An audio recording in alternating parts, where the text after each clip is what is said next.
정말 말도 안 되는 일이 벌어졌습니다. 리튬을 넘는 배터리는 없다고 단언하던 미국의 과학자. 그런데 한국에 와서 단 10분 만에 그의 40년 연구 인생이 흔들리기 시작했습니다. 폭발도 없고 5분 만에 충전되고 물에 담가도 멀쩡한 배터리. 도대체 한국은 어떤 기술을 만든 걸까요? 지금부터 그 놀라운 이야기를 공개합니다. 여기서 잠깐 좋아요와 구독 버튼 눌러주는 센스. 안녕하세요. 저는 해롤드 밀러입니다. 올해 69 MIT에서 배터리 연구로 평생을 바친 과학자죠. 은퇴를 불과 몇 달 앞둔 목요일 오후였어요. 연구실에서 마지막 논문을 정리하고 있었는데 갑자기 전화가 울렸습니다. 밀러 교수님, 미국 에너지부 존슨입니다. 한국에서 혁신적인 배터리 기술이 개발되었다고 합니다. 제가 펜을 놓고 의자에 기댔어요. 한국이라니. 30년 전 MIT에서 만났던 조용한 한국 유학생이 떠올랐죠. 어떤 기술인가요? 물 기반 전해질을 사용한다고 합니다. 저는 즉시 코웃음을 쳤어요. 물과 전기가 만나면 어떻게 되는지 모르는 사람은 없잖아요. 물은 전기 분해되면서 수소와 산소를 발생시킵니다. 폭발 위험이 있다는 뜻이죠. 말도 안 되는 소리군요. 불가능해요. 하지만 실사단장으로 가주셔야 합니다. 에너지부의 요청을 거절할 수는 없었어요. 저는 결국 한국행을 결정했습니다. 마지막 출장이 될 것 같았죠. 집에 돌아와서 아내에게 말했어요. 여보, 한국에 출장을 가야겠어. 또 출장이야? 은퇴하기 전에 좀 쉬면 안 되겠어? 저는 마지막 출장이라고 답했습니다. 하지만 마음 한편으론 불안했어요. 한국에는 정영수라는 똑똑한 친구가 있었던 곳이거든요. 30년 전 MIT 시절 함께 공부했던 조용하고 신중한 유학생이었습니다. 출국 전날 밤 한국에서 온 자료를 살펴봤어요. 바라디움이라는 이름의 배터리 기술이었습니다. 개발팀 사진을 보니 모두 젊더군요. 특히 한지수라는 36세 여성 연구자가 팀을 이끌고 있었어요. 제 손녀뻘 나이인데 무슨 혁신을 했다는 건지 의문이었죠. 사진 속 그들의 자신만만한 표정이 오히려 거슬렸습니다. 저 나이에 뭘 안다고 저렇게 확신에 차 있는 걸까요? 40년간 배터리를 연구해온 제가 모르는 걸 저들이 알았다는 건가요? 젊은 시절 리튬 배터리 개발에 참여했을 때도 많은 사람들이 불가능하다고 했었어요. 하지만 그건 달랐습니다. 과학적 근거가 확실했거든요. 물 기반 배터리는 다르죠. 물의 전기화학적 특성상 안정적인 전기 저장이 불가능해요. 공항으로 가는 택시 안에서도 계속 생각했습니다. 물 기반 배터리라니. 이건 물리 법칙의 문제였어요. 그런데 한국의 젊은 과학자들이 이걸 해냈다고 주장하는 거죠. 택시 기사가 백미러로 저를 쳐다봤습니다. 혼잣말이 나왔나 봐요. 인천공항 출국장에서 보딩을 기다리며 자료를 다시 펼쳤어요. 연구팀 사진 속 젊은 얼굴들이 눈에 들어왔습니다. 저들의 자신감이 단순한 착각일까요? 아니면 정말로 뭔가 발견한 걸까요? 아직도 믿기 어려웠어요. 비행기에 탑승하면서 승무원이 인사했습니다. 안녕하세요. 서울까지 편안한 여행 되세요. 고맙습니다. 창밖으로 뉴욕의 스카이라인이 점점 멀어져 갔어요. 14시간 후면 한국 땅을 밟게 되겠죠. 과연 그들이 정말로 불가능을 가능하게 만들었을까요? 좌석에 몸을 맡기며 눈을 감았습니다. 물과 전기의 만남으로 안전한 배터리를 만든다는 게 과연 가능할까요? 여전히 의심스러웠어요. 하지만 한편으론 기대되기도 했습니다. 만약 정말이라면 배터리 역사가 바뀌는 순간을 목격하게 될 테니까요. 비행기가 고도를 높여가며 구름 위로 올라갔어요. 저 아래 어딘가에서 젊은 과학자들이 새로운 미래를 만들어가고 있을 것 같았습니다. 곧 모든 게 명확해질 거예요. 그들이 진짜 혁신을 이뤘는지 아니면 제 의심이 맞는지 말이죠. 한국이라는 나라에 대한 호기심도 생겼어요. 30년 전 정영수가 그리워했던 그 나라에서 어떤 놀라운 일이 벌어지고 있는 건지 답은 곧 나올 것 같았습니다. 저는 인천공항에 도착했습니다. 14시간의 긴 비행이 끝났죠. 입국 심사를 마치고 나오니 한국에너지기술연구원에서 나온 직원이 기다리고 있었어요. 밀러 교수님이시죠? 안녕하세요. 김민수입니다. 반갑습니다. 공항에서 나오자마자 한국의 습한 공기가 얼굴을 감쌌습니다. 생각보다 현대적인 도시 풍경이 눈에 들어왔어요. 고속도로를 달리며 서울 시내로 향했습니다. 차 안에서 김민수가 설명을 시작했죠. 내일 오전에 기술 브리핑이 있습니다. 한지수 박사님이 직접 설명해 드릴 예정이에요. 한지수. 자료에서 봤던 그 젊은 여성 연구자 말이군요. 36세의 팀장이라니. 미국에서는 그 나이에 아직 포닥터 과정일 텐데 말입니다. 그분이 팀을 이끌고 계신 거죠? 네, 바라디움 프로젝트의 실무 책임자입니다. 호텔에 체크인을 마치고 방에 들어갔어요. 창밖으로 보이는 한강이 석양에 물들어가고 있었습니다. 저는 가져온 자료를 다시 펼쳤죠. 한지수 박사의 프로필을 자세히 읽어봤어요. 서울대 화학공학과 졸업, 스탠포드에서 박사학위를 받았다고 하네요. 논문 목록을 보니 전해질 관련 연구가 많았습니다. 그래도 물 기반 배터리는 다른 차원의 문제인데 말이죠. 다음날 아침 일찍 연구소로 향했습니다. 한국에너지기술연구원은 생각보다 규모가 컸어요. 건물도 현대적이고 시설도 잘 갖춰져 있었습니다. 회의실에 들어서자 여러 명의 연구자들이 앉아 있었죠. 그 중에서도 단연 눈에 띄는 사람이 있었어요. 한지수 박사였습니다. 생각보다 작은 키에 단정한 모습이었죠. 하지만 눈빛만큼은 매우 예리했어요. 안녕하세요, 밀러 교수님. 한지수입니다. 반갑습니다, 한 박사님. 악수를 나누며 저는 속으로 생각했어요. 이 젊은 여성이 정말 물 기반 배터리를 만들었다는 건가요? 겉보기엔 그냥 평범한 연구자 같은데 말입니다. 브리핑이 시작되었어요. 한지수 박사가 스크린 앞에 섰습니다. 바라디움 배터리의 핵심은 수계 전해질 시스템입니다. 기존 리튬 배터리와 달리 물을 기반으로 한 전해질을 사용하죠.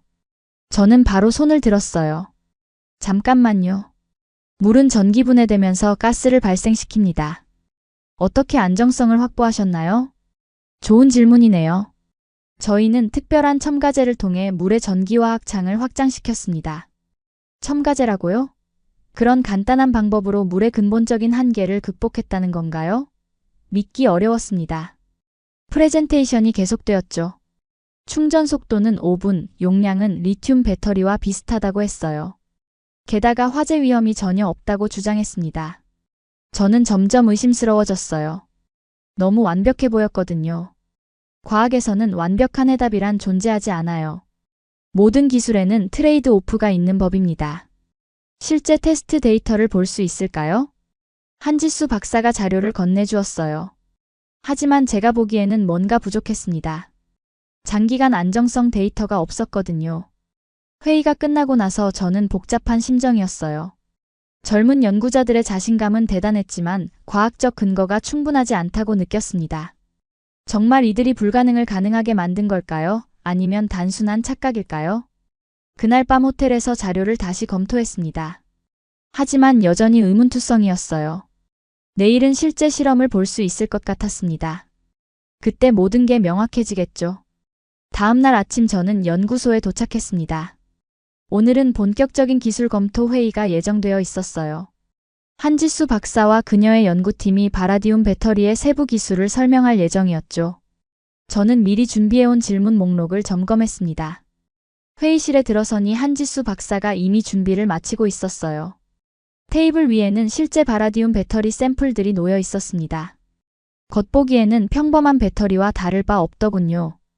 오늘은 더 자세한 기술적 내용을 다뤄보겠습니다. 한지수 박사가 프레젠테이션을 시작했어요. 화면에 복잡한 화학 구조식들이 나타났죠. 수계 전해질의 분자 구조부터 전극 재료까지 상세히 설명하더군요. 저는 계속 메모를 하며 들었습니다. 기존 리튬 배터리 대비 에너지 밀도는 90% 수준을 유지하면서도 안전성을 크게 향상시켰어요. 저는 바로 손을 들었습니다. 90%라고 하셨는데 나머지 10%는 어디서 손실이 발생하나요? 수계 전해질의 전압 한계 때문입니다. 하지만 안전성 측면에서는 압도적 우위를 보여요. 설명을 들으면서도 계속 의심스러웠어요. 물 기반 시스템에서 어떻게 이런 성능을 낼 수 있는지 이해가 안 갔습니다. 젊은 연구자들의 자신감만 넘쳐날 뿐이었죠.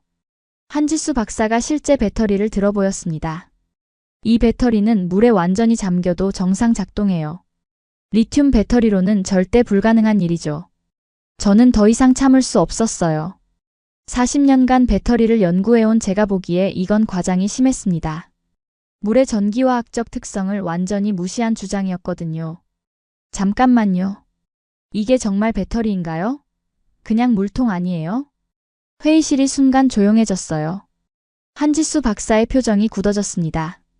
다른 연구원들도 당황한 기색이 역력했죠. 교수님, 무슨 말씀이신가요? 물 기반으로 이런 성능이 나온다는 게 납득이 안 됩니다. 과학적 근거가 부족해요. 한지수 박사가 단호하게 대답했어요. 이 배터리는 리튬보다 빠르고 훨씬 안전합니다. 데이터가 모든 걸 증명하고 있어요. 저는 코웃음을 쳤습니다.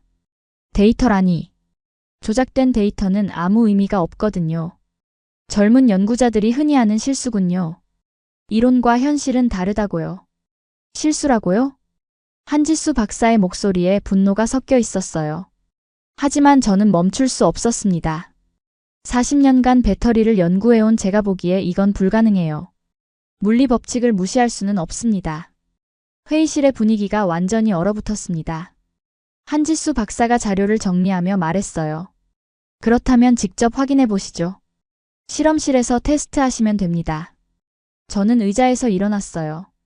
더 이상 이 회의에 참석할 이유가 없었습니다. 시간 낭비일 뿐이었거든요. 필요 없습니다. 결론은 이미 정해져 있어요. 한지수 박사가 뒤에서 소리쳤어요. 편견을 가지고 판단하시는 건 과학자답지 않습니다. 저는 돌아보지 않고 회의실을 나왔습니다. 복도를 걸으며 화가 치밀어 올랐어요. 젊은 것들이 뭘 안다고 저런 식으로 나오는 건지. 40년 경험을 무시하다니. 로비에 앉아서 생각해봤어요. 정말 제가 틀린 걸까요? 아니면 저들이 착각하고 있는 걸까요? 하지만 한 가지는 확실했습니다. 더 이상 저들과 대화할 마음이 없다는 건 말이죠. 그날 오후 호텔로 돌아가서 에너지부에 중간 보고서를 작성했어요. 한국의 바라디움 기술은 과장된 면이 많으며 실용성에 의문이 있다고 썼습니다. 하지만 마음 한편으론 찜찜함이 남아 있었어요. 정말 제가 맞는 걸까요? 그날 저녁 호텔에서 쉬고 있었는데 갑자기 전화가 울렸습니다. 한국에너지기술연구원에서 온 전화였어요. 교수님, 내일 저녁에 한국배터리산업협회 간담회가 있습니다. 참석해 주실 수 있나요? 무슨 간담회인가요? 국내 배터리 업계 원로들과의 만남 자리예요. 은퇴한 기술자분들도 많이 오십니다. 저는 잠시 생각해 봤어요. 오늘 회의에서 일이 벌어진 후 기분이 좋지 않았거든요. 하지만 거절할 이유도 없었습니다. 알겠습니다. 참석하겠어요. 다음 날 저녁 서울 시내 한 호텔에서 간담회가 열렸습니다. 많은 사람들이 모여 있었어요. 대부분 나이 든 기술자들이었죠. 저는 한쪽 구석에 앉아서 와인을 마시며 사람들을 관찰했습니다. 그때 누군가 제 어깨를 툭 쳤어요. 돌아보니 낯익은 얼굴이 있었습니다. 해롤드, 정말 네가 맞나? 순간 제 심장이 뛰었어요. 30년 만에 보는 얼굴이었거든요. 영수야? 정영수 맞아? 그럼 어떻게 한국까지 왔어? 정영수였습니다. MIT에서 함께 공부했던 조용하고 똑똑한 친구였어요. 머리는 하얗게 새었지만 여전히 온화한 미소를 짓고 있었습니다. 저희는 조용한 곳으로 자리를 옮겼어요. 30년 동안 쌓인 이야기들이 쏟아져 나왔습니다. LG화학에서 은퇴했다고 들었는데, 응, 작년에 은퇴해서 지금은 지방에서 조용히 살고 있어. 너는 어떻게 여기까지? 저는 바라디움 배터리 실사 때문에 왔다고 설명했어요. 그러자 정영수의 표정이 묘하게 변했습니다. 바라디움이라고? 혹시 한지수 박사팀 말하는 거야? 그래, 알고 있어? 정영수가 잠깐 망설이더니 말했어요. 실은 내가 그 기술 초기 개념 설계에 관여했었어. 저는 깜짝 놀랐습니다. 정영수가 바라디움 기술에 관련되어 있었다니. 정말이야? 그럼 그 기술이 진짜인가? 해롤드, 이제는 기술이 아니라 목적을 봐야 할 때야. 정영수의 말이 의미심장했어요. 저는 더 자세히 물어봤습니다. 무슨 뜻이야? 내일 시간 있으면 실험을 보여줄게. 그럼 이해할 거야. 저는 주저했어요. 오늘 한지수 박사와 충돌한 일이 있었거든요. 하지만 30년 만에 만난 친구의 제안을 거절할 수는 없었습니다. 좋아, 보여줘. 그날 밤 호텔로 돌아가며 계속 생각했어요. 정영수가 바라디움 기술에 관여했다는 게 믿기지 않았습니다. 그는 항상 신중하고 보수적인 연구자였거든요. 그런 사람이 물 기반 배터리 같은 무모한 프로젝트에 참여했다니. 침대에 누워서도 잠이 오지 않았어요. 정영수의 말이 계속 머릿속을 맴돌았습니다. 기술이 아니라 목적을 보라고 했죠. 무슨 의미일까요? 다음 날 아침 정영수에게서 문자가 왔어요. 만날 장소와 시간이 적혀 있었습니다. 저는 설렘과 불안함을 동시에 느꼈어요. 과연 그가 무엇을 보여줄 것인지 궁금했습니다. 택시를 타고 약속 장소로 향하며 창밖을 바라봤어요. 한국의 거리 풍경이 스쳐 지나갔습니다. 30년 전 MIT에서 정영수와 함께 밤늦게 실험실에서 토론하던 기억이 떠올랐어요. 그때 저희는 배터리의 미래에 대해 열정적으로 이야기했었죠. 더 안전하고 효율적인 배터리를 만들겠다는 꿈을 함께 꿨었습니다. 시간이 흘러 저희는 각자의 길을 걸었고 이제 다시 만나게 되었어요. 곧 모든 것이 명확해질 것 같았습니다. 정영수가 준비한 실험이 제 고정관념을 깨뜨릴 수 있을까요? 아니면 제 의심이 맞을까요? 답은 곧 나올 거예요. 약속 장소에서 정영수를 만났습니다. 저희는 서울 외곽에 있는 작은 연구소로 향했어요. 가는 길에 정영수가 말했습니다. 해롤드, 오늘 보게 될 건 네가 상상했던 것과 다를 거야. 무슨 뜻이야? 직접 보면 알게 될 거야. 연구소에 도착하니 생각보다 작은 건물이었어요. 하지만 내부는 최신 장비들로 가득 차 있었습니다.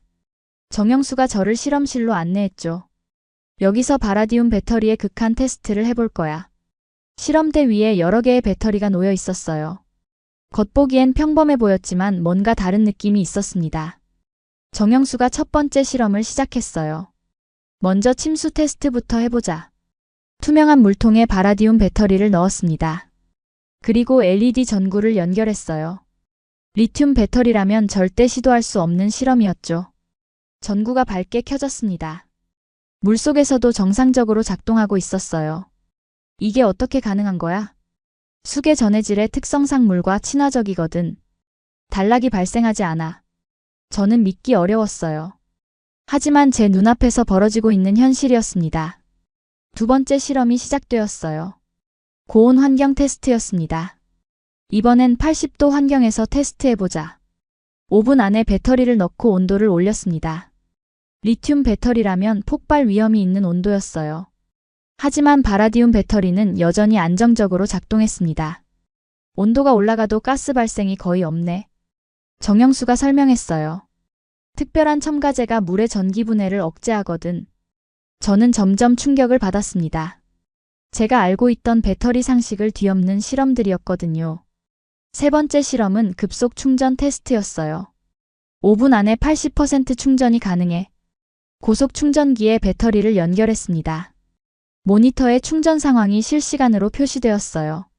정말로 5분 만에 80%까지 충전되었습니다. 이게 어떻게 가능한 거지? 수계 전해질의 이온 전도도가 기존 유기 전해질보다 훨씬 높거든. 저는 말문이 막혔어요. 40년간 배터리를 연구하면서도 이런 건 본 적이 없었습니다. 마지막 실험이었어요. 안전성 테스트였습니다. 이제 의도적으로 배터리를 손상시켜보자. 정영수가 드릴로 배터리의 구멍을 뚫었습니다. 리튬 배터리라면 화재나 폭발이 일어날 상황이었어요. 하지만 아무 일도 일어나지 않았습니다. 불꽃도 연기도 없네. 그래, 물 기반이라 근본적으로 화재 위험이 없어. 저는 실험대에 기대 서서 한참 생각했어요. 제가 지금까지 믿어왔던 모든 것이 흔들리고 있었습니다. 영수야, 이게 정말 가능한 일이야?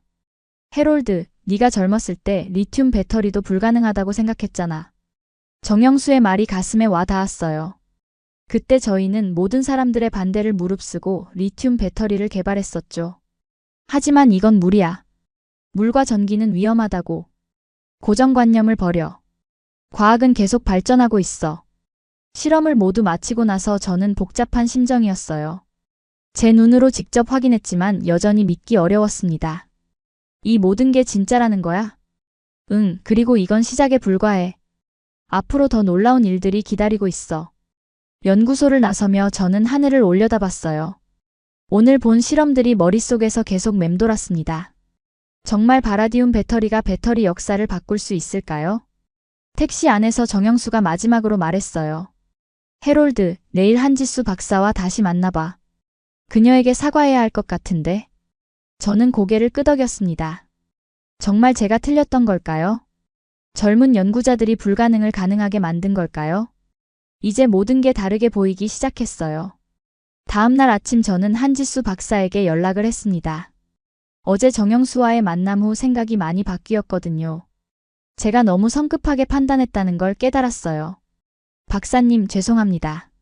제가 어제 너무 편견을 가지고 있었던 것 같아요. 괜찮습니다, 교수님. 오늘 특별한 실험이 예정되어 있는데 참관하시겠어요? 한지수 박사의 목소리에는 어제와 달리 여유가 느껴졌어요. 저는 기꺼이 참석하겠다고 답했습니다. 오후에 서울대병원 근처 한 연구소로 향했어요. 오늘은 실제 의료 환경에서의 바라디움 배터리 성능을 테스트하는 날이었습니다. 택시 안에서 저는 계속 생각했어요. 정말 이 젊은 연구자들이 뭔가 특별한 걸 만들어낸 걸까요? 연구소에 도착하니 한지수 박사와 여러 의료진들이 기다리고 있었어요. 실험실 안에는 병원에서 사용하는 각종 의료기기들이 설치되어 있었습니다. 인큐베이터, 인공호흡기, 심장 모니터까지 실제 병원과 똑같은 환경이었죠. 오늘은 병원 정전 상황을 가정한 비상 백업 시뮬레이션을 진행합니다. 한지수 박사가 전체적인 실험 개요를 설명했어요. 현재 병원들은 정전 시 디젤 발전기나 UPS를 사용하는데 시동 시간이나 유지 보수 문제가 있다고 했습니다. 바라디움 배터리가 이런 문제들을 해결할 수 있는지 확인하는 게 오늘 실험의 목표였어요. 실험실 중앙에 놓인 인큐베이터가 특히 눈에 들어왔습니다. 신생아용 의료 장비였거든요. 작은 생명을 지키는 가장 중요한 도구 중 하나죠. 그 옆에는 인공호흡기와 심장 모니터도 정렬되어 있었어요. 담당 엔지니어가 메인 전원 스위치에 손을 댔습니다. 저는 긴장했어요. 정전 상황에서 의료기기가 멈춘다면 환자의 생명이 위험해질 수 있거든요. 지금부터 메인 전원을 차단하고 바라디움 배터리로 전환합니다. 스위치가 내려가는 순간 실험실이 어두워졌습니다. 하지만 0.1초도 안 되어 바라디움 배터리가 작동했어요. 모든 의료기기가 끊김없이 계속 돌아갔습니다. 전환 시간이 거의 없었다고 봐도 무방했죠. 저는 인큐베이터 앞으로 다가가서 온도계를 확인했어요. 36.5도에서 전혀 변동이 없었습니다. 완벽한 전력 공급이 이루어지고 있었죠. 옆에 있던 의사가 감탄하는 소리를 냈어요. 현재 몇 시간째 작동 중인가요? 8시간째입니다. 아직 배터리 용량의 60%가 남아있어요. 저는 놀랐어요. 이 정도 크기의 배터리로 8시간 동안 여러 의료기기들을 작동시킨다는 게 믿기 어려웠습니다. 일반 리튬 배터리로는 절대 불가능한 일이었거든요. 인공호흡기도 안정적으로 작동하고 있었습니다. 환자의 호흡을 돕는 이 중요한 장비가 멈추지 않고 계속 돌아가는 모습을 보니까 가슴이 뭉클해졌어요. 이건 단순한 기술 시연이 아니었습니다. 생명을 구하는 일이었거든요. 심장 모니터의 화면도 매우 깨끗했어요. 전자기 간섭도 거의 없었습니다. 바라디움 배터리가 공급하는 전력의 품질이 얼마나 좋은지를 보여주는 대목이었죠. EMI 노이즈가 거의 없네요. 깨끗한 전력을 공급하는군요. 저는 감탄하며 말했어요. 의료기기에서는 전력 품질이 매우 중요하거든요. 노이즈가 있으면 잘못된 진단이나 오작동으로 이어질 수 있습니다. 실험이 진행되면서 저는 점점 감동을 받기 시작했어요. 한지수 박사와 연구팀이 추구하는 게 단순한 기술적 우수성이 아니라는 걸 깨달았거든요. 그들은 정말로 사람의 생명을 구하고 싶어 했습니다. 박사님, 이 기술이 실용화되면 전 세계 병원들에게 큰 도움이 되겠어요. 그게 저희의 진짜 목표입니다. 기술이 사람을 위해 존재해야 한다고 생각하거든요. 한지수 박사의 말에 저는 가슴이 뭉클해졌어요. 어제까지 저는 기술적 완성도와 과학적 근거만 생각했었는데 진짜 중요한 건 따로 있었던 거죠. 실험이 끝날 무렵 저는 조용히 눈물을 닦았습니다. 40년간 배터리를 연구하면서도 이런 감동은 처음이었어요. 기술이 아니라 생명을 지키는 도구라는 걸 깨달았거든요. 기술이 아니라 생명을 지키는 도구구나. 혼잣말이 나왔습니다. 한지수 박사가 웃으며 고개를 끄덕였어요. 이제야 그들이 왜 이 연구를 하는지 이해할 수 있었습니다. 그날 저녁 호텔에서 저는 에너지부에 완전히 새로운 보고서를 작성했어요. 바라디움 기술의 혁신성과 의료 분야 적용 가능성에 대해 자세히 썼습니다. 어제까지의 부정적 평가를 완전히 뒤엎는 내용이었죠. 한국에서의 일주일이 지나고 저는 미국으로 돌아왔습니다. 하지만 제 머릿속은 여전히 바라디움 배터리로 가득했어요. 지난 며칠간 본 것들이 너무나 충격적이었거든요. 40년간의 고정관념이 완전히 뒤바뀐 경험이었습니다. 워싱턴에 도착하자마자 에너지부에서 긴급회의 요청이 들어왔어요. 제가 제출한 최종 보고서가 큰 파장을 일으켰다고 했습니다. 초기 보고서와 완전히 다른 내용이었거든요. 밀러 교수님, 정말 한국 기술이 그렇게 혁신적인가요? 에너지부 장관이 직접 질문했어요. 회의실에는 고위 관료들과 배터리 전문가들이 모여 있었습니다. 네, 제가 직접 확인했습니다. 바라디움 배터리는 게임 체인저예요. 저는 한국에서 촬영한 실험 영상들을 보여주며 설명했어요. 물속에서 작동하는 배터리, 5분 급속 충전, 완벽한 안전성까지. 참석자들의 표정이 점점 진지해졌습니다. 며칠 후 에너지부에서 공식 기자회견을 개최한다고 발표했어요. 한국의 바라디움 기술에 대한 미국 정부의 공식 입장을 발표하는 자리였습니다. 저는 주요 발표자로 참석하게 되었죠.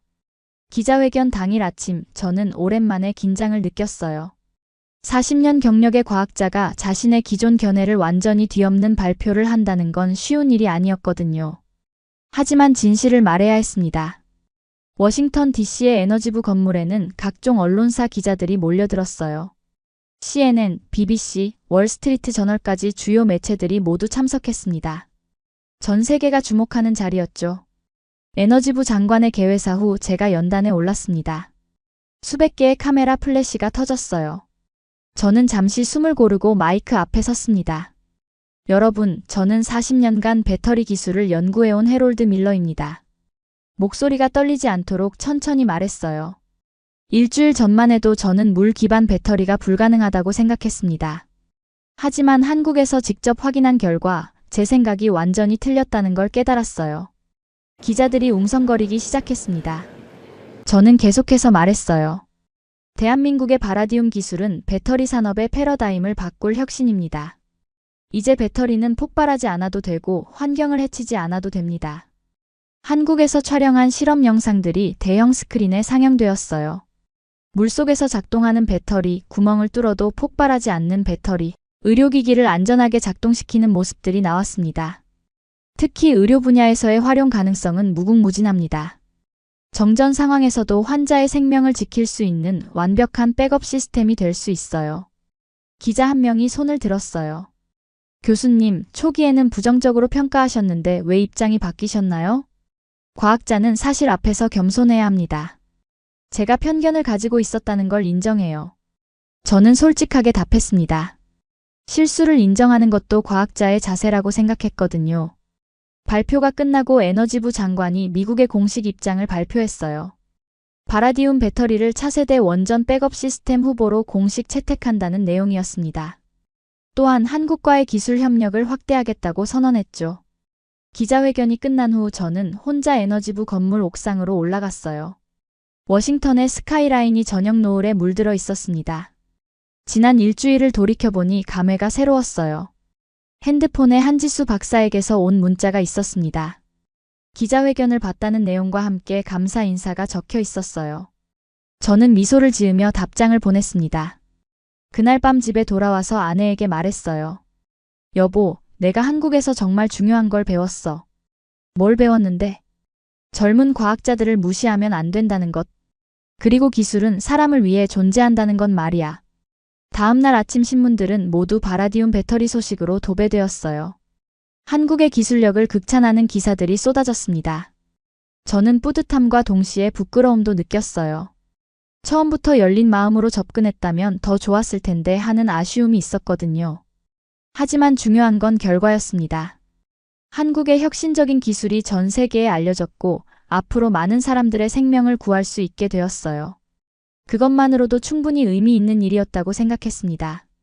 기자회견이 끝나고 일주일 후 저는 다시 한국으로 향하는 비행기에 몸을 맡겼습니다. 이번에는 공식적인 기술 협력 협정 체결을 위한 방문이었어요. 하지만 무엇보다 한지수 박사와 정영수에게 제대로 된 인사를 드리고 싶었습니다. 인천공항에 도착했을 때의 기분은 처음 왔을 때와 완전히 달랐어요. 의심과 편견으로 가득했던 마음이 존경과 감사로 바뀌어 있었거든요. 공항에는 한지수 박사가 직접 마중을 나와 있었습니다. 교수님, 다시 오신 걸 환영해요. 박사님, 이번엔 제대로 배우러 왔습니다. 저희는 웃으면서 악수를 나눴어요. 며칠간 한국에 머물면서 바라디움 기술의 세부 사항들을 더 깊이 살펴봤습니다. 볼 때마다 감탄할 수밖에 없었어요. 협정 체결식도 성공적으로 마쳤습니다. 미국과 한국이 배터리 기술 분야에서 공식 파트너가 된 역사적인 순간이었죠. 저는 양국을 잇는 가교 역할을 했다는 자부심을 느꼈어요. 마지막 날 저녁, 정영수와 함께 한강에서 산책을 했습니다.